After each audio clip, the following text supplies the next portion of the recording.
नमस्कार। नेपाल टेलिभिजनको राति 8 बजेको यो समाचार बुलेटिनमा यहाँहरूलाई स्वागत छ। म गोविन्द धिताल र म छहरा दवाडी। समाचार सुरु गरौं प्रमुख समाचारबाट।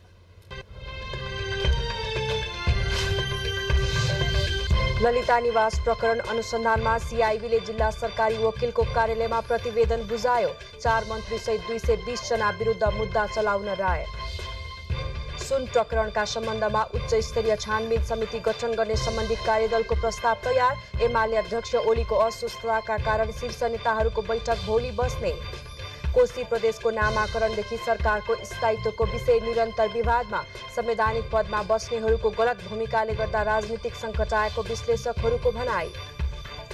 विद्युतको उत्पादन र वितरण बीचको तालमेलले विद्युतीकरणमा नयाँ फड्को मारेको प्रधानमन्त्रीको भनाई।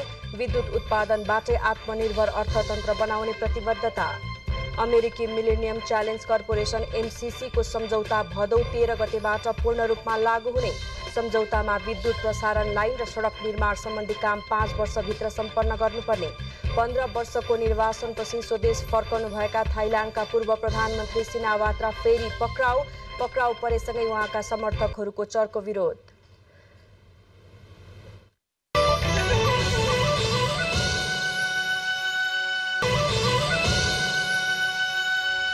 समाचार अब विस्तारमा। नेपाल प्रहरीको केन्द्रीय अनुसन्धान ब्युरो सीआईबीले ललिता निवास जग्गा हिनामिना प्रकरण सम्बन्धी प्रतिवेदन आज जिल्ला सरकारी वकिल कार्यालय काठमाडौँलाई बुझाएको छ। सरकारी लिखत कृत्य र संगठित अपराधको कसुरमा सीआईबीले 4 मन्त्री सहित 220 जनालाई मुद्दा चलाउन सिफारिस गर्दै रायसहितको प्रतिवेदन बुझाएको हो। बालुवाटार स्थित ललिता निवास जग्गा हिनामिना प्रकरणमा सीआईबीले अनुसन्धान सुरु गरेको 57औं दिनमा जिल्ला सरकारी वकिलको कार्यालयलाई अनुसन्धान सम्बन्धी प्रतिवेदन बुझाएको हो।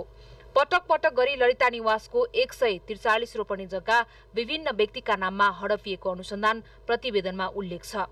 त्यस्तै सट्टापट्टा र शोध भर्नाको नाममा 25 रोपनी र 7 आना भन्दा बढी जग्गा हिनामिना भएको निष्कर्ष प्रहरी अनुसन्धानले देखाएको छ।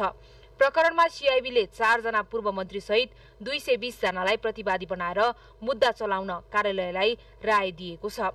पूर्व उप प्रधानमन्त्री विजय कुमार गक्षेदार सहित पूर्व मन्त्रीहरू चन्द्रदेव जोशी, डम्बर बहादुर श्रेष्ठ र पूर्व राज्य मन्त्री सञ्जय शाहलाई प्रतिवादी बनाई मुद्दा चलाउन प्रतिवेदनमा सुझाइएको छ। त्यस्तै पूर्व सचिवहरू दीप बस्नेत, छविराज पन्त, दिनेश हरि अधिकारी, नारायण गोपाल मलेगो, युवराज भूषाल सहित सहसचिव, उपसचिव, शाखा अधिकृत, नायब सुब्बा र खरिदारसम्मका विभिन्न व्यक्तिलाई प्रतिवादी बनाउन राय दिएको सीआईबीका प्रहरी वरिष्ठ उपरीक्षक दिनेश आचार्यले जानकारी दिनुभयो। प्रकरणमा संलग्न पूर्व मन्त्रीहरू गक्षेदार, जोशी र शाहसँग बयान लिएको थियो भने पूर्व मन्त्री डम्बर श्रेष्ठ भने फरार रहेकोले बयान लिन नसकेको आचार्यको भनाइ छ। अनुसन्धानमा तानिएर अदालतबाट रिहा हुनुभएका सञ्चार तथा सूचना प्रविधि मन्त्रालयका सचिव कृष्णबहादुर राउतलाई मुद्दा चलाउन नपर्ने राय प्रहरीको छ। सीआईबीले प्रकरणमा जोडिएका पूर्व प्रधानमन्त्री द्वय माधव कुमार नेपाल र डाक्टर बाबुराम भट्टराईसँग समेत आइतबार बयान लिएको भए पनि उहाँहरूलाई साक्षीका रूपमा मात्र प्रतिवेदनमा औलाइएको सीआईबी प्रमुख प्रहरी अतिरिक्त महानिरीक्षक किरण बज्राचार्यले जानकारी दिनुभयो। जुन अनुसन्धान गरे 57औं दिनको दिनमा हामीले यो जिल्ला सरकारी वकिल कार्यालयमा बुझाएको छौँ र यसमा यो 800 पेज लामो प्रतिवेदन छ र यसमा संलग्न भएका जुन सुरुकै अवस्थामा योजनाबद्ध रूपमा गर्ने योजनाकारहरू यसमा संलग्न छन् त्यसलाई प्रतिवादी गरेका छौँ। त्यस्तै गरेर केही कर्मचारीहरू छ र नक्कली मोहीका रूपमा भएका छन्, बकस गरेर जग्गा लिनेहरू छन् र यसरी चाहिँ यो जग्गा यो मुद्दा चाहिँ अगाडि बढेको छ। जिल्ला न्यायाधिवक्ता महेश प्रसाद खत्रीले ललिता निवास प्रकरणमा सरकारी वकिलको कार्यालयलाई प्राप्त अनुसन्धान प्रतिवेदन अध्ययन गरेपछि अभियोजनको कार्य अघि बढ्ने जानकारी दिनुभयो। अनुसन्धान प्रतिवेदनमा समेटिएका सबै मिसेलको विस्तृत अध्ययनपछि छिट्टै अभियोजनको प्रक्रिया सुरु गरिने भनाई उहाँको छ। हामीले चाहिँ 60 दिन यो 9 गते पुग्ने देखिन्छ र भर्सक शुक्रबार पेश गर्ने र नभए शनिबार बिदा भएकोले आइतबार यो मुद्दा अदालत जसरी पनि पठाउनु पर्ने अवस्था देखिन्छ र त्यही अनुसार टिम गठन भएर अभियोजनको प्रक्रिया सुरु भएको म जानकारी गराउन चाहन्छु। सिआइबीले गरेको अनुसन्धानमा विक्रमसम्म 2049 सालदेखि विक्रमसम्म 2070 सालसम्म 5 पटक गरी बालुवाटार स्थित ललिता निवासको 143 रोपनी सरकारी जग्गा व्यक्तिका नाममा दर्ता भएको खुलेको थियो। बालुवाटार स्थित ललिता निवास जग्गा व्यक्तिको नाममा गरी हिनामिना भएको विषय हाल विशेष अदालतमा विचाराधीन छ। क्यामेरामा प्रकाश महत र रोबिन दाहालको साथमा मानवी बानिया, नेपाल टेलिभिजन, काठमाडौँ। राजनीतिक गतिरोध अन्त्यका लागि प्रमुख दलहरूबीच आज पनि अन्तिम सहमति हुन सकेन। शीर्ष नेताहरूको बैठक बसी सुन तस्करी सम्बन्धमा छुट्टै उच्चस्तरीय समिति गठनका लागि प्रस्तावलाई अन्तिम रूप दिने भनिए पनि अस्वस्थता र व्यस्तताका कारण शीर्ष नेताको बैठक भोलि बस्ने भएको छ। सुन तस्करी प्रकरणको छानबिनमा दलहरूबीच विश्वासको संकट पैदा भएपछि यो अहिले संसदको बैठक सञ्चालनमा अड्किएको छ। नेपाल प्रहरीले अनुसन्धान गर्दै आएको सुन तस्करी प्रकरणबारे छुट्टै निष्पक्ष र सत्य तथ्य छानबिन गर्न उच्च स्तरीय समिति गठन गर्ने माग अघि सारेको प्रमुख प्रतिपक्षी दल नेकपा एमाले सोही अडान राख्दै साउन 10 गतेदेखि निरन्तर संसद अवरुद्ध गर्दै आएको छ।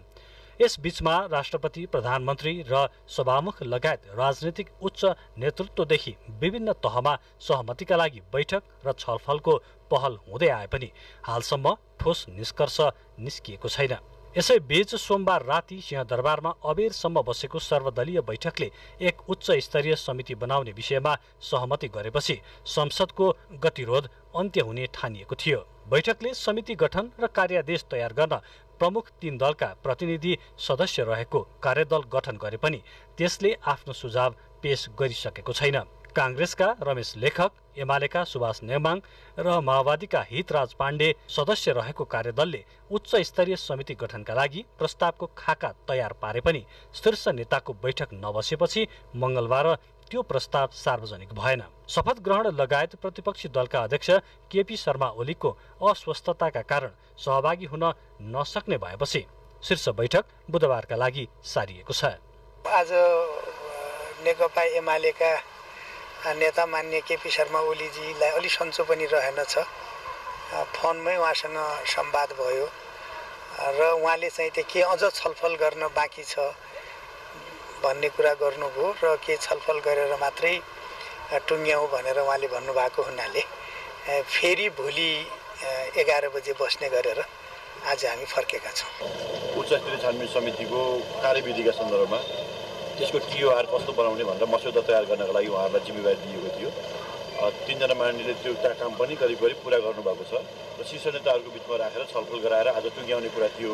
नेकपा एमालेका सदस्य अध्यक्ष केपी शर्मा ओलीज्यू पनि सामान्य ज्वरो आएको कारणले उहाँले अस्वस्थ हुनुभयो। यता राष्ट्रपति रामचन्द्र पौडेलले आयोजना गर्नुभएको सर्वपक्षीय बैठकमा राजनीतिक गतिरोध अन्त्यका लागि छलफल भयो। राष्ट्रपतिले राष्ट्रिय समस्याको निराकरणका लागि आफूले दलहरूलाई एक ठाउँमा बसेर समाधान निकाल्न पहल गरेको जानकारी बैठकलाई गराउनु भयो।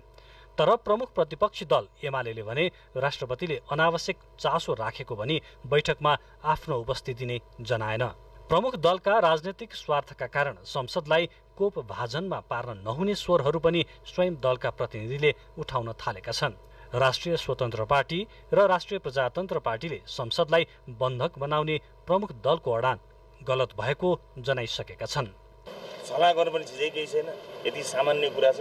यो सामान्य कुरालाई पनि यो लम्बे तान गर्ने जुन एउटा उहाँहरूको परम्परा छ, यो परम्पराबाट हामीलाई चाहिँ अब मलाई चाहिँ कता कता के लागिरहेछ भने यो यसको साक्षी बस्नुको चाहिँ कुनै अर्थ पनि छैन।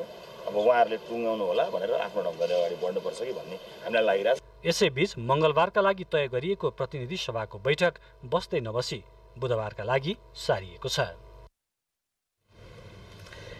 यतिखेर केन्द्रमा मात्रै होइन, कोशीमा राजनीतिक किचलो अझ बढी छ।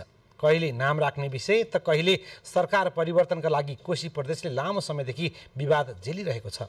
संवैधानिक पदमा बसेकाहरूले आफ्नो भूमिकालाई सही तरिकाले प्रयोग नगर्दा कोशी प्रदेशमा संवैधानिक सङ्कट उत्पन्न भएको विश्लेषकहरू बताउँछन्।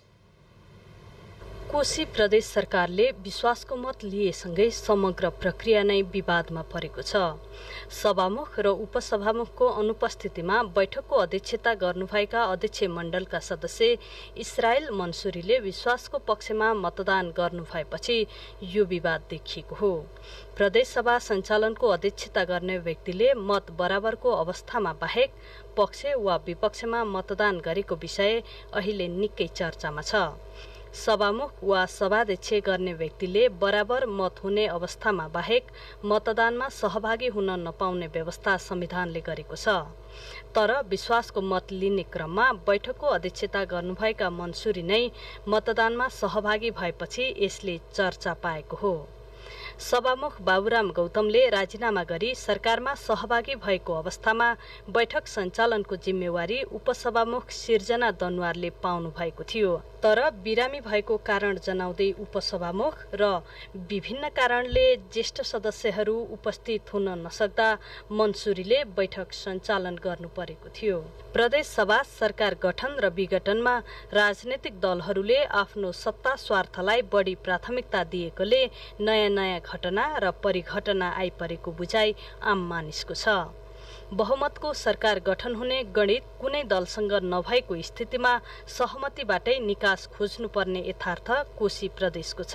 अघिल्लो पटक सभामुखलाई जबरजस्त समर्थन गर्न बाध्य पारिएको गैर जिम्मेवारीपूर्ण कदम आलोच्य देखियो। यसपटक बैठकको अध्यक्षता गर्न चालिएको कदम पनि त्यति नै गैर जिम्मेवार भएको बुझाइ राजनैतिक विश्लेषक कृष्ण पोखरेलको छ। अब अहिले राजनीतिक दलहरूले देखाएको यो जुन नाटक हो, जुन यो क्षुद्र खेल हो, त्यसले त के गर्छ भने यो सङ्घीय शासनप्रति नै जनतामा थप वितृष्णा उत्पन्न गराउँछ। यो कुरा चाहिँ यो प्रदेशका अहिलेका युवा नेताहरूले पनि सोच्नुपर्ने हो। केन्द्रमा भएका यिनका ठालुहरू जो छन् नेताहरू, उनीहरूले पनि सोच्नुपर्ने हो। तर त्यो सोचेको देखिँदैन। बहुमत पुर्याउनकै लागि बैठकको अध्यक्षता गरेको व्यक्तिले मत दिनु संविधान र कानून विपरीत हुने उल्लेख गर्दै यसको अन्तिम व्याख्या अब अदालतले दिने कानून विज्ञहरूको भनाइ छ। संविधान नैतिकता र संविधान कानून छँदैछ, राजनीतिक नैतिकता पनि रहेन। राजनीतिमा पनि एउटा मिनिमम हुन्छ कि राजनीति गरेर जाने मान्छेले यति हदसम्म चाहिँ नैतिकमा हामी बस्नुपर्छ। जुन संविधान लेखेको चाहिँ अध्यक्षता गर्ने व्यक्तिले मतदान दिनु हुँदैन, त्यति त गर्नुपर्छ नि त। त्यति पनि गर्न देखिएन। पार्टीले नै सल्लाह गरेर जाऊ भने चाहिँ दोष चाहिँ पार्टीलाई नै हो। र त्यसैले तिनटै पार्टी यो घटनाक्रमबाट म चाहिँ चोखो, त्यो अर्को खराब भने तिनटै पार्टीको चाहिँ विकृति नै देखिन्छ सोच। विश्वासको मत लिने क्रममा सोमबार बसेको प्रदेश सभा बैठकमा मुख्यमन्त्री उद्धव थापाको पक्षमा 47 र विपक्षमा 30 मत परेको थियो। बैठकमा राप्रपा अनुपस्थित रहेको थियो। क्यामेरामा प्रधुम्न ढुङ्गेल र मोहन मानन्दरका साथ सलोजा दाहाल, काठमाडौँ। नेपाली कांग्रेसले गत साउन 20 गतेदेखि 30 गतेसम्म राष्ट्रव्यापी आन्तरिक विशेष अभियान 77वटै जिल्लामा सफलतापूर्वक सम्पन्न गरेको जानकारी दिएको छ। सो अभियानका बारेमा जानकारी दिने उद्देश्यले आयोजित पत्रकार सम्मेलनमा राष्ट्रव्यापी अभियानले पार्टी संगठनलाई चुस्त दुरुस्त बनाउन सफल भएको कांग्रेसको ठम्ब्याइ छ। सम्मेलन मार्फत पार्टीको विधान अनुरूप जिल्ला, क्षेत्र र प्रदेशहरूमा संगठन निर्माणका लागि निर्देशन दिएको नेपाली कांग्रेसको सूचना तथा प्रचार प्रसार विभागका प्रमुख मीन विश्वकर्माले जानकारी दिनुभयो। सो क्रममा प्राप्त भएका सुझावहरूका आधारमा पार्टीलाई थप सशक्त बनाउने पनि उहाँले प्रतिबद्धता व्यक्त गर्नुभयो। जीवनका समस्याहरूलाई गहिरोसँग बुझ्ने र राज्यको ध्यानाकर्षण गराउनु पर्ने विषयहरूलाई प्रतिनिधिले आत्मसात गर्दै भ्रष्टाचार विरुद्ध सुशासनका पक्षमा नेपाली कांग्रेस शून्य सहनशीलताको नीति लिन्छ र कोही पनि दोषी नछुटुन् र कोही पनि निर्दोष नफसुन् भन्ने प्राकृतिक न्यायको सिद्धान्तलाई पार्टीले प्राथमिकताका साथ कार्यान्वयन गर्ने गराउने गरेको वास्तविक कुरालाई जनसमक्ष गहिरोसँग बुझाउन विशेष अभियान सफल भएको छ। अब केही बेर विज्ञापन। बाँकी समाचारमा फेरि स्वागत छ। प्रधानमन्त्री पुष्पकमल दाहाल प्रचण्डले विद्युत उत्पादन, प्रसारण र वितरणमा तालमेल आवश्यक रहेको बताउनु भएको छ। नयाँ Bharatpur 220-132 kilovolt sub station, Hetauda Bharatpur Bardaghat 220 केभी double circuit प्रसारण लाइन र मर्स्याङ्दी कोरिडोर 220 केभी प्रसारण लाइनको उद्घाटन गर्नुहुँदै प्रधानमन्त्री प्रचण्डले तालमेलकै कारण विद्युतीकरणमा नेपालले फड्को मार्न सकेको बताउनुभयो। सो अवसरमा प्रधानमन्त्री प्रचण्डले भरतपुर महानगरपालिका 11 आँपटारीमा मर्स्याङ्दी कोरिडोर 220 केभी प्रसारण लाइन आयोजना अन्तर्गत निर्माण गरिएको gas insulated sub station GIS प्रविधिमा आधारित सब स्टेशनको समेत उद्घाटन गर्नुभयो। आयातलाई धेरै घटाउन सकिन्छ। विद्युतबाट र हामीसँग भएको यो क्षमताको अभिवृद्धिबाट देशको अर्थतन्त्रलाई पनि धेरै सुधार गर्न सकिन्छ। यस अर्थमा हामीले यी तीनटै क्षेत्रमा सुधार गर्नु छ। एकातिर उत्पादनलाई पनि अझ हामीले बढाउँदै लानुपर्ने छ। अर्कोतिर ट्रान्समिसन लाइनहरू पनि हामीले अझ व्यापक रूपमा यी प्रसारण लाइनहरू बढाउनु छ। अन्तर्देशीय पनि बनाउनु छ। प्रधानमन्त्री प्रचण्डले नेपालको जलविद्युतको क्षमता राम्रो भएको उल्लेख गर्नुहुँदै यसलाई व्यवस्थित ढंगबाट उत्पादन गर्नेमा लाग्नुपर्ने बताउनुभयो। उत्पादन, प्रसारण र वितरण गरी तीनवटै कुराको बीचमा उचित तालमेल नभए अपेक्षा गरे अनुसारको नतिजा प्राप्त गर्न नसकिने भन्नुहुँदै प्रधानमन्त्रीले उत्पादन मात्रै गरेर नपुग्ने भन्दै उत्पादन अनुसारका प्रसारणलाई निर्माण गर्नुपर्नेमा जोड दिनुभयो। प्रधानमन्त्री प्रचण्डले वर्तमान सरकार विद्युत उत्पादनबाटै आत्मनिर्भर अर्थतन्त्र बनाउने बाटोमा लागेको पनि उल्लेख गर्नुभयो। प्रधान न्यायाधीश विश्वम्भर प्रसाद श्रेष्ठले पद तथा गोपनीयताको शपथ लिनुभएको छ। राष्ट्रपति कार्यालय शीतल निवासमा राष्ट्रपति रामचन्द्र पौडेलले श्रेष्ठलाई आज पद तथा गोपनीयताको शपथ गराउनुभयो। शपथ ग्रहणपछि प्रधान न्यायाधीश श्रेष्ठले आजै पदभार ग्रहण पनि गर्नुभयो। पदभार ग्रहणपछि पत्रकारहरूसँग कुरा गर्दै प्रधान न्यायाधीश श्रेष्ठले अदालतमा रिक्त न्यायाधीश नियुक्तिको प्रक्रिया भोलिदेखि नै सुरु गर्ने बताउनुभयो। अदालतमा रिक्त न्यायाधीशको नियुक्ति आफ्नो प्राथमिकतामा रहेको भन्दै भोलिदेखि नै यसका लागि पहल सुरु गर्ने र जति सक्दो चाँडो न्यायाधीश नियुक्ति गर्ने उहाँले बताउनुभयो। यसैगरी प्रधान न्यायाधीश श्रेष्ठले आफ्नो कार्यकालमै पारिवारिक अदालत गठन गरिने बताउँदै यो अदालत गठन नहुँदासम्म जिल्ला अदालतबाट डेडिकेटेड बेन्च सुरु गरिने बताउनुभयो।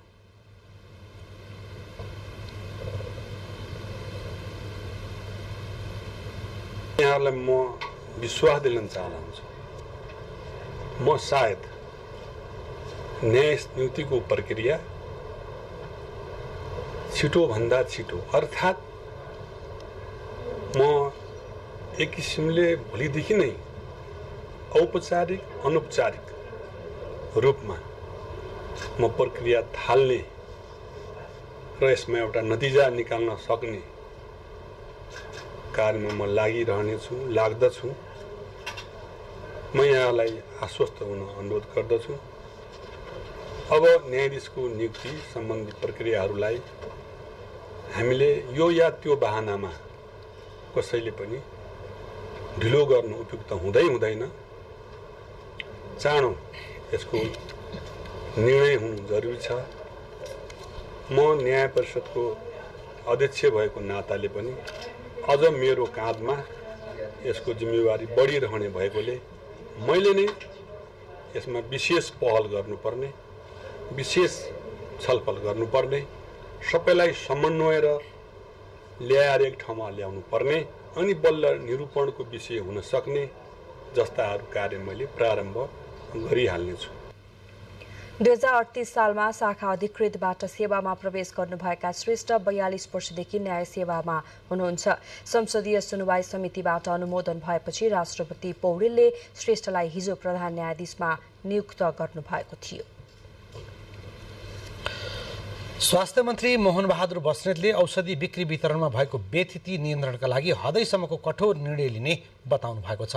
औषधि व्यवस्था विभागले आज काठमाडौँमा आयोजना गरेको फार्मासिस्ट व्यवसायी तालिम कार्यक्रममा मन्त्री बस्नेतले औषधि जस्तो संवेदनशील विषयमा लापरवाही तवरले बिक्री वितरणले मानवीय स्वास्थ्यमाथि खेलवाड भइरहेकोले यस्तो बेथिति नियन्त्रणका लागि हदैसम्मको निर्णय लिने बताउनु भएको हो। उहाँले फार्मेसी सञ्चालन र भण्डारण पारदर्शी नभएको, कतिपय औषधि कम्पनीले दर्ता र नवीकरण नगरेको र मापदण्ड अनुरूप बिक्री वितरण नगरेको पाइएकोले मन्त्रालयले अनुगमन र नियमनको कामलाई प्रभावकारी बनाउने प्रतिबद्धता पनि व्यक्त गर्नुभयो। त्यस्तै उहाँले 2 वर्षभित्र सबै नागरिकलाई आधारभूत स्वास्थ्य सेवा निशुल्क उपलब्ध गराउने योजना रहेको धारणा राख्नुभयो। मन्त्री बस्नेतले अहिले पनि देशभर गरिब, निमुखा र असहाय नागरिकलाई निशुल्क स्वास्थ्य उपचारको व्यवस्था गर्न आफू लागि परेको जिकिर गर्नुभयो। प्रतिशत बजेटको सिलिङ घटाएर पठाएको मन्त्रालयमा आज देशभरि हामीले गरिब, विपन्न, निमुखाहरूका लागि निशुल्क स्वास्थ्य उपचार भएर हामी दिइरहेछौँ। स्वास्थ्य मन्त्री बस्नेतले स्वास्थ्य क्षेत्रको व्यथिति सुधार गरी जनतालाई सरल र सहज रूपमा गुणस्तरीय स्वास्थ्य सेवा उपलब्ध गराउने विषयमा कुनै सम्झौता नहुने पनि प्रष्ट पार्नुभयो।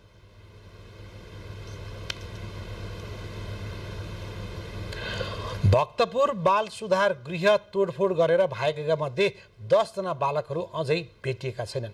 हिजो बाल सुधार गृह तोडफोड गरेर 221 जना भागेका थिए। तीमध्ये 10 जना अझै नभेटिएकोले उनीहरूको खोजी कार्य भइरहेको काठमाडौँ उपत्यका प्रहरी कार्यालयले जनाएको छ। सोमबार भक्तपुरको बाल सुधार केन्द्र तोडफोड गरेर 221 जना बाल विजयकर्ता भागेका मध्ये 211 जना फेला परे पनि 10 जना बाल विजयकर्ता अझै फेला नपरेको काठमाडौँ उपत्यका प्रहरी कार्यालयले जनाएको छ। प्रहरी वरिष्ठ उपरीक्षकको नेतृत्वमा 3 सदस्यीय छानबिन समिति गठन गरी भागेकाहरूको खोजी गर्नुका साथै नियन्त्रणमा लिएकाहरूको पनि अनुसन्धान भइरहेको प्रहरीले जनाएको छ। बालबालिकालाई मात्रै सुधार गृहमा राख्ने नियम भए पनि 18 वर्ष उमेर नागेकालाई समेत सरकारले कारागारमा पठाउने व्यवस्था नगर्दा सुधार केन्द्रमा वयस्क अवस्थाका केटाकेटी समेत रहेको वरिष्ठ प्रहरी उपरीक्षक दिनेश राज मैनालीले बताउनुभयो। बाल विजयकर्ता भनेर नेपालीमा भनिन्छ। यिनीहरूलाई अङ्ग्रेजीमा जुवेनाइल डेलिन्क्वेन्सी भनेर भन्छ। जुवेनाइलहरूले गर्ने क्रियाकलाप भनेर भन्नुहुन्छ। त्यसले गर्दाखेरि उनको अनुसन्धान गर्ने क्रमदेखि नै सादा पोसाका प्रहरीहरूले गर्ने, हतकडी नलगाउने, त्यसपछि 1 घण्टा मात्रै बयान लिने, यस्तो विभिन्न कुराहरू प्रावधानहरू त्यसमा राखिएको हुन्छ। र अदालतमा पनि पेश गर्ने क्रममा अदालतमा पेश गर्दा पनि त्यहाँनेरि क्लोज्ड हियरिङ भनेर भन्छ त्यसलाई। युसेफ नेपालको व्यवस्थापनमा नेपाल सरकार गृह मन्त्रालय अन्तर्गत सञ्चालनमा रहेको बाल सुधार गृहमा विभिन्न अपराधका घटनामा परेका बालबालिकाहरूलाई सुधार गृहमा राखिने गरिएको छ। सुधार गृहमै खाने, बस्ने, खेल्ने, पढ्ने लगायतका सुविधा सरकारले दिएको छ। यसैबीच सुधार गृहमा बसेका रामेछापका 18 वर्षीय कमल बस्नेतको मृत्यु भएपछि उनको परिवारले सुधार गृह अगाडि नाराबाजी र तोडफोड गरेका थिए। त्यही विषयमा सोमबार पनि नाराबाजी भइरहँदा त्यहाँ बसिरहेका बालबालिका तोडफोड गरेर भागेका हुन्। बस्नेतको मृत्युको कारणबारे छानबिन गर्नका लागि जिल्ला प्रशासन कार्यालय भक्तपुरका सहायक प्रमुख जिल्ला अधिकारीको संयोजकत्वमा छानबिन समिति बनाइएको छ। क्यामेरामा प्रद्युम्न ढुङ्गेलको साथमा दुर्गा खड्का, नेपाल टेलिभिजन। अब फेरि एकैछिन विज्ञापन। बाँकी समाचारमा फेरि स्वागत छ। म्याग्दीको अन्नपूर्ण गाउँपालिका 3 सुवा गाउँमा साउन 32 गतेदेखि परेको पानीका कारण गएको पहिरोले क्षति पुर्याएपछि सुवा गाउँका स्थानीयको उठीबास भएको छ। गाउँको सिर र पुछारको कालीगण्डकी नदी तीरको खामभित्ता र सुखे बगर क्षेत्रबाट पहिरो गएपछि स्थानीयवासीको बिचल्ली भएको हो। लगातार परेको झरेका कारण पहिरोले सुवा गाउँ नै उच्च जोखिममा छ भने सतवीर पाइजाको घर पूर्ण रूपमा क्षति भएको छ। पहिरोले 8 घर उच्च जोखिममा छन् भने थप 10 घर दूरी समेत पहिरोको उच्च जोखिममा रहेका छन्। जम्मै घराकुरो आएर जम्मै खन्दै निकाल्दै गरेको कोदो मकै त चाहिँ साका धानाको सुवासँगै पुलिबाङ, फगाम, कमेरे डाँडा, तितर लगायतका ठाउँमा समेत पहिरोको जोखिम बढेको छ। पहिरोले उच्च जोखिममा रहेका 10 घर परिवारका 40 जनालाई गाउँपालिका र जिल्ला विपद व्यवस्थापन समितिको पहलमा दानामा लगेर सुरक्षित स्थानमा स्थानान्तरण गरिएको छ। जिल्ला विपद व्यवस्थापन समितिले उपलब्ध गराएको टेन्ट र तिरपाल टाँसेर पहिरो पीडितको लागि बसोबासको पूर्वाधार निर्माण गरिएको छ। 3 दानामा करिब 9वटा ओडाहरू मध्ये करिब काभ्रेको एउटा ओडामा पनि केही गएको र फगाममा पनि केही गएको, बाँकी चाहिँ 6वटा वडामा पूर्ण रूपमा चाहिँ ठाउँ आंशिक रूपमा चाहिँ पहिरोहरू गइरहेको अवस्था छ। विभिन्न ठाउँमा पहिरोको जोखिममा परेका स्थानीयवासीलाई गाउँपालिकाले त्रिपाल, टेन्ट, खानेपानीको पाइप लगायतका अत्यावश्यक सामग्री समेत वितरण गरेको छ। गाउँपालिकाले यस्ता विपदमा तत्काल उद्धारका लागि आवश्यक तयारी समेत गरेको जनाएको छ। हामीले चाहिँ अब विपदमा चाहिने उद्धार कार्यको लागि चाहिने औजारहरू सहितको सामग्रीहरू पनि व्यवस्थित गरेका छौँ। पालिकाको तर्फबाट पनि हामीले किनेर राखेका छौँ करिब 7 लाख जतिको सामान। पहिरोको चपेटामा परेका स्थानीयवासीलाई सुरक्षित स्थानमा बसोबास र आवाज-जावाज गर्नका लागि दानाबाट स्थानीय आएर पहिरो पन्छाएर अस्थायी बाटो बनाएका छन्। पहिरो पीडितलाई जिल्ला विपद व्यवस्था कञ्चनपुरमा चिनी मिलको लापरवाहीका कारण झण्डै 200 बिघा जमिनमा रहेको धान खेती नष्ट भएको छ। पुनर्वास नगरपालिका 2 मा रहेको Bhageshwar sugar mill and chemicals industries प्रालीले विषादीयुक्त पानी सिमरी नालामा फाल्दा पुनर्वास नगरपालिका 2, 5, 6 र 7 मा झण्डै 200 बिघा धान बाली नष्ट भएको हो। पसाउने तयारीमा रहेको धान बाली पूर्ण रूपमा नष्ट भएपछि किसान मर्कामा परेका छन्। यसबाट सबैभन्दा बढी 5 नम्बर वडाको धान बालीमा क्षति पुगेको छ भने उखु खेतीमा समेत असर पुगेको छ। चिनी मिलले बाढीको मौका छोपे विषादीयुक्त पानी नालामा फाल्दा यसले धान बाली नष्ट हुनुका साथै जमिनको उर्वरा शक्तिमा ह्रास ल्याएको किसानहरूको गुनासो छ। यसले स्थानीयमा छाला सम्बन्धी रोग समेत देखिएको उनीहरूको भनाइ छ। चिनी मिलले हरेक वर्ष फोहोर तथा विषादीयुक्त पानी सडक तथा नालामा फाल्दै आएको स्थानीय प्रशासनलाई जानकारी गराउँदा समेत आफूहरूको गुनासोको सुनवाई नभएको उनीहरूले बताएका छन्। यता एकैपटक 100 बिघा धान बाली नष्ट भएपछि प्राविधिक सहितको टोलीले अध्ययन गरेर धान र माटोको नमुना परीक्षणका लागि ल्याबमा पठाएको कृषि ज्ञान केन्द्र कञ्चनपुरले जनाएको छ। इलाका प्रशासन कार्यालय टिकापुरबाट 1 महिनाको अवधिमा 35 जनाले जन्मसिद्ध नागरिकताका आधारमा नागरिकता प्राप्त गरेका छन्। सरकारले जन्मको आधारमा नागरिकता लिने कानुनी व्यवस्था गरेपछि इलाका प्रशासन कार्यालय टिकापुरमा जन्मसिद्ध नागरिकताका लागि निवेदन दिनेको संख्या बढ्दै गएको इलाका प्रशासन कार्यालय टिकापुरका प्रमुख चिरञ्जीवी राणाले बताउनुभयो। आमा र बुबाको नागरिकता भए पनि सन्तानको नागरिकता नहुँदा उनीहरूले समस्या भोग्नु परेको थियो। उनीहरूले नागरिकता नभएका कारण व्यापार व्यवसाय लगायतमा समेत समस्या भोग्नु परेको दुखेसो गरेका थिए। लामो समयदेखि नागरिकताको पर्खाइमा रहेकाहरू नागरिकता प्राप्त भएपछि खुसी भएका छन्।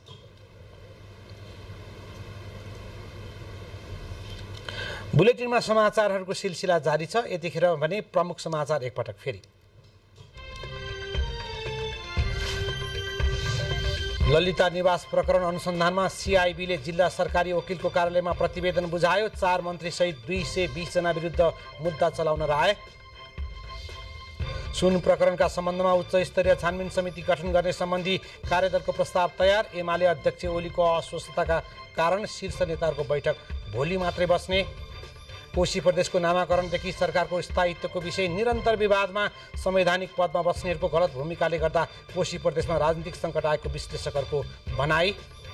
विद्युतको उत्पादन र वितरण बीचको तालमेलले विद्युतीकरणमा नयाँ फड्को मारेको प्रधानमन्त्रीको भनाई। विद्युत उत्पादनबाटै आत्मनिर्भर अर्थतन्त्र बनाउने प्रतिबद्धता। एमसीसीको सम्झौता भदौ 13 गतेबाट पूर्ण रूपमा लागू हुने। सम्झौतामा विद्युत प्रसारण लाइन र सडक निर्माण सम्बन्धी काम 5 वर्षभित्र सम्पन्न गर्नुपर्ने उल्लेख।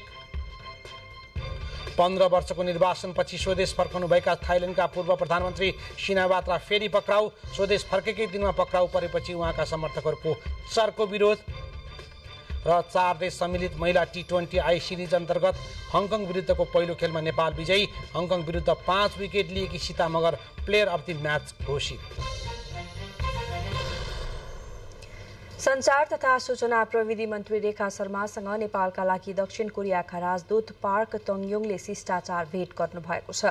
सिंहदरबार स्थित मन्त्री शर्माको कार्यकक्षमा भएको भेटमा दुई देशबीचको सम्बन्ध र सूचना प्रविधिको क्षेत्रमा हुन सक्ने सहकार्यका बारेमा छलफल भएको छ। भेटमा मन्त्री शर्माले सूचना प्रविधिको विकासका लागि अन्तर्राष्ट्रिय समुदायसँग सहकार्य गर्न इच्छुक रहेको बताउनुभयो। नेपालको आर्थिक समृद्धिको प्रमुख आधार अब सूचना तथा संचार प्रविधि हुने उल्लेख गर्दै उहाँले सो क्षेत्रको विकास गर्न राष्ट्रहित हुने गरी सबैसँग सहकार्य गर्न इच्छुक रहेको बताउनुभयो।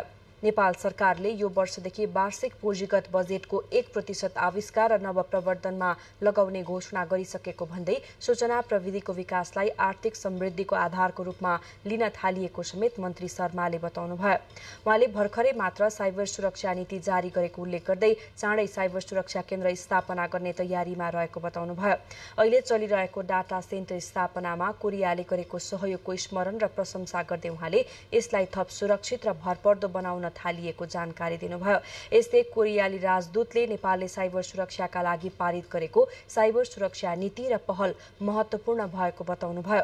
कोरिया नेपालमा वैदेशिक लगानी गर्ने चौथो मुलुक रहेको जानकारी दिँदै उहाँले सूचना प्रविधिको क्षेत्रमा लगानी बढोस् भन्ने कोरियाको चाहना रहेको बताउनुभयो।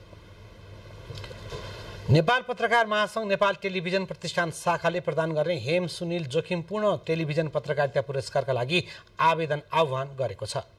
हरेक वर्ष असोज 7 गते वितरण गरिने पुरस्कारका लागि आज सूचना जारी गरी आवेदन आह्वान गरिएको हो। 51,000 रुपियाँ राशिको पुरस्कारलाई बढाएर यस वर्षदेखि 1 लाख रुपियाँ पुर्याइएको छ। देशभरका टेलिभिजनमा कार्यरत पत्रकारहरूले 2079 सालको भदौ 1 गतेदेखि यो वर्षको साउन मसान्तसम्म प्रसारण भएको आफ्नो सामग्री सहित पुरस्कारका लागि आवेदन दिन सक्ने प्रावधान छ।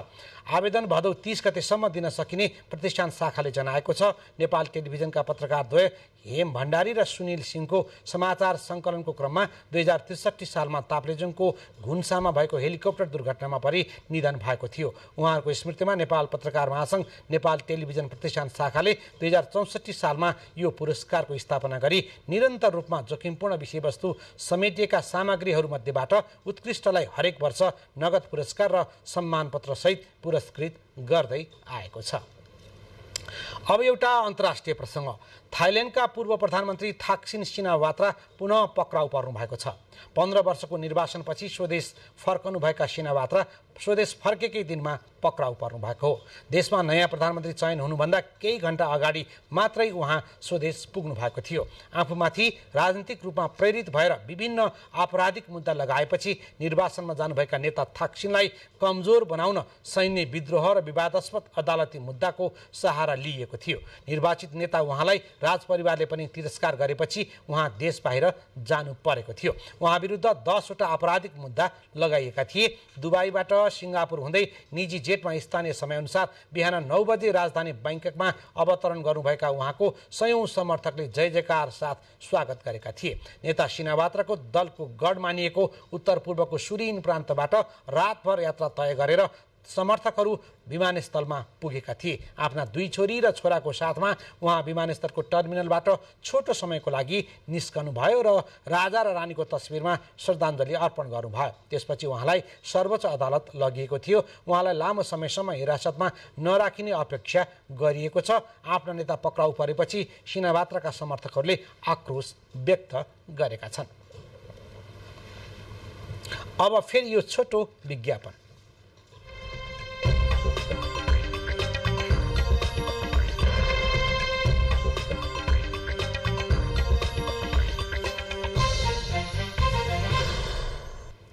अब आर्थिक समाचार। अर्थ मन्त्रालय र अमेरिकी सरकार अन्तर्गतको मिलेनियम च्यालेन्ज कर्पोरेसन MCC बीच 6 वर्ष अघि भएको मिलेनियम च्यालेन्ज सम्झौता कम्प्याक्टको पूर्ण रूपमा लागू हुने मिति तोकिएको छ। गत साउन 31 गते बसेको मिलेनियम च्यालेन्ज अकाउन्ट नेपाल विकास समिति MCA नेपालको सञ्चालक समितिको बैठकले भदौ 13 लाई पूर्ण रूपमा लागू हुने मिति तोकेको MCA नेपालले जानकारी दिएको छ। इन्ट्री इन्टु फोर्स पछि MCC लागू हुने 5 वर्ष अवधिको गणना सुरु हुने भएकाले MCC नेपालले कम्प्याक्ट अन्तर्गत कार्यान्वयन हुने विद्युत प्रसारण लाइन र सडक निर्माण सम्बन्धी आयोजनाको काम EIF मिति घोषणा भएको 5 वर्षभित्रमा सम्पन्न गरिसक्नुपर्नेछ। अमेरिकी अनुदान सम्बन्धी सो सम्झौतामा हस्ताक्षर भएदेखि लागू हुने अवस्थासम्म आइपुग्न 6 वर्ष लागेको छ। अर्थ मन्त्रालय र MCC बीच 2074 भदौ 29 मा भएको सम्झौता 2078 फागुन 15 गतेको संसद बैठकबाट 12 बुधे व्याख्यात्मक घोषणा सहित अनुमोदन भएको थियो। सुरुवाती सम्झौतामा 2077 असार 16 गतेदेखि काम सुरु हुने भनिएको थियो, तर MCC कम्प्याक्ट संसदबाट अनुमोदन गर्ने विषय लामो समयसम्म विवादित बन्दा र कम्प्याक्ट लागू हुनु अघि पूरा गरिसक्नुपर्ने भनिएका काम समयमै नसकिँदा EIF मिति घोषणामा ढिलाइ भएको हो। सिलसिला आर्थिक समाचारकै छ। पछिल्लो समय वैदेशिक रोजगारमा जाने महिलाहरूको सङ्ख्या निकै बढेको छ। तथ्याङ्क अनुसार गत आर्थिक वर्षमा वैदेशिक रोजगारमा जाने महिलाको सङ्ख्या करिब 50%ले बढेको हो।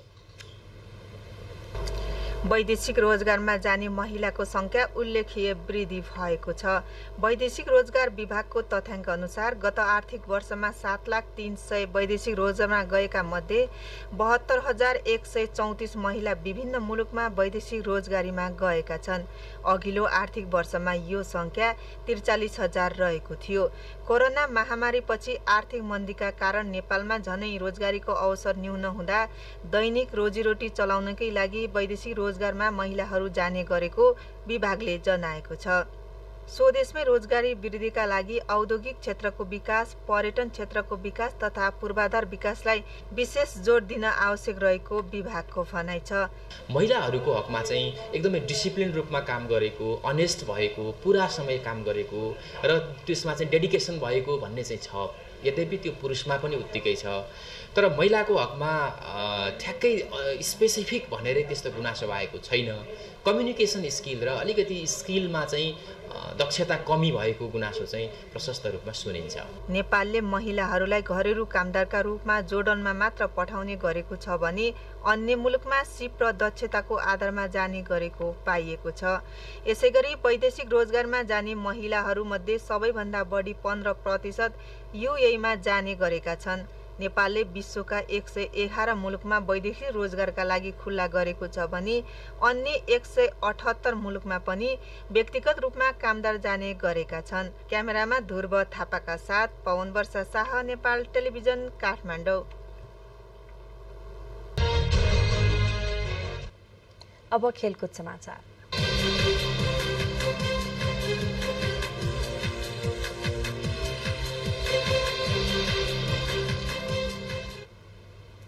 चार देश सम्मिलित महिला T20I सिरिज अन्तर्गत हङकङ विरुद्धको पहिलो खेलमा नेपाल विजयी भएको छ। नेपालले हङकङलाई 6 विकेटले पराजित गरेको हो। मलेसियाको राजधानी क्वालालम्पुर स्थित बायोमास ओभल क्रिकेट मैदानमा हङकङले नेपाललाई जितका लागि 85 रनको लक्ष्य दिएको थियो। उक्त लक्ष्य नेपालले 15.5 ओभरमा 4 विकेटको क्षतिमा पूरा गर्यो। नेपालका लागि सम्झना कुमारी खड्काले अविजित 36 रन बनाइन्। उनले 36 बल खेल्ने क्रममा 5 चौका समेत प्रहार गरिन्। यस्तै पूजा महतोले 16, कप्तान रुबिना छेत्री बेलवासेले 10 रनको योगदान दिन्। यसअघि नेपालले टस जितेर पहिला फिल्डिङ रोजेपछि हङकङले 19.1 ओभरमा सबै विकेटको क्षतिमा 84 रन बनाएको थियो। बलिङतर्फ नेपालका लागि सीता राणा मगर एक्लैले 5 विकेट लिन्। उनले 4 ओभर बलिङ गर्दै मात्र 16 रन खर्चेकी थिइन्। Sita player of the match घोषित भइन्। यस्तै इन्दु बर्माले 2 तथा कविता कुँवर, पूजा महतो र रुबिना छेत्री बेलवासेले 1-1 विकेट लिए। महिला T20I सिरिज अन्तर्गत आजै भएको अर्को खेलमा मलेसियाले कुवेतलाई 8 विकेटले पराजित गरेको छ।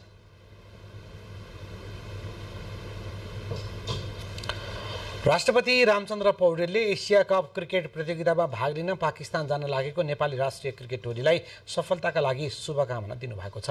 राष्ट्रपति भवन शीतल निवासमा आज आयोजित भेटघाटमा उहाँले यही भदौ 13 गतेदेखि पाकिस्तानमा सुरु हुने एसिया कप क्रिकेट प्रतियोगिता खेल्न जान लाग्नुभएका क्रिकेट खेलाडी, प्रशिक्षक लगायतलाई सफलताको शुभकामना दिनुभएको हो।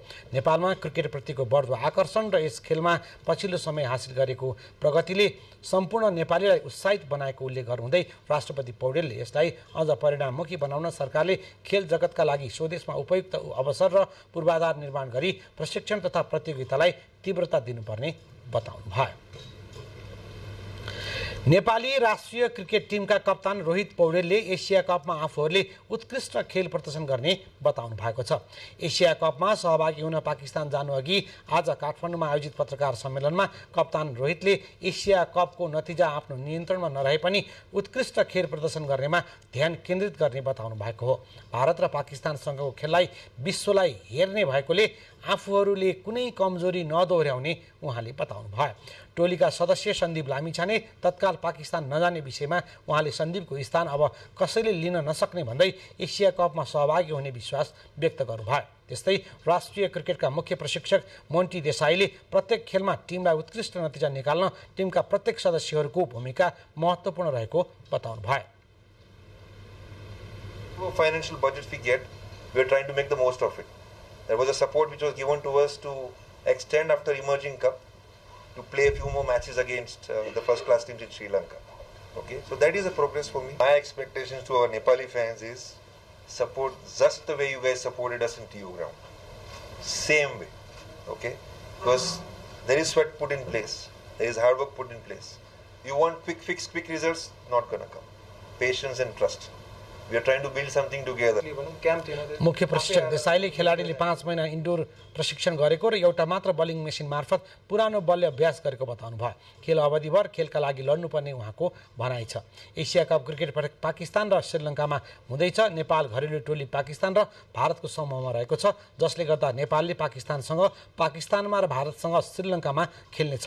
नेपाल र पाकिस्तान बीचको उद्घाटन खेल मुल्तानमा भदौ 13 मा हुनेछ। भारतसँगको खेल श्रीलङ्काको क्यान्डीमा भदौ 18 गते हुने तय भएको छ। We are trying to build something together. Camp थिएन, त्यो आफै आएर मेहनत गरिरहेको थियो सबैजना टियुमा। सो अभियसली अब त्यसको रिजल्ट चाहिँ अब आउने गेमहरुमा देखिन्छ हैन, बट स्टिल सरले पनि भनौँ त्यो शर्ट्सहरुलाई कसरी खेल्ने भनेर त्यो डिस्कस गरिरहेको हुन्छ हामी ग्रुपमा। सो आई थिंक प्रिपेयर गरिसकेका छौँ, होपफुली राम्रो रिजल्ट आउँछ।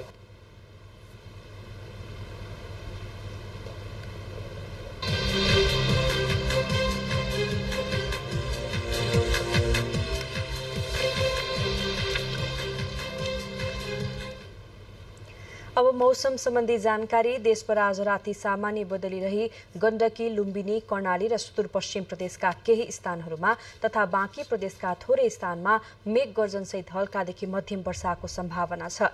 साथै लुम्बिनी र सुदूरपश्चिम प्रदेशका केही स्थानमा भारी वर्षाको समेत सम्भावना रहेको मौसम पूर्वानुमान महाशाखाले जनाएको छ। अब मौसम सम्बन्धी थप विवरण।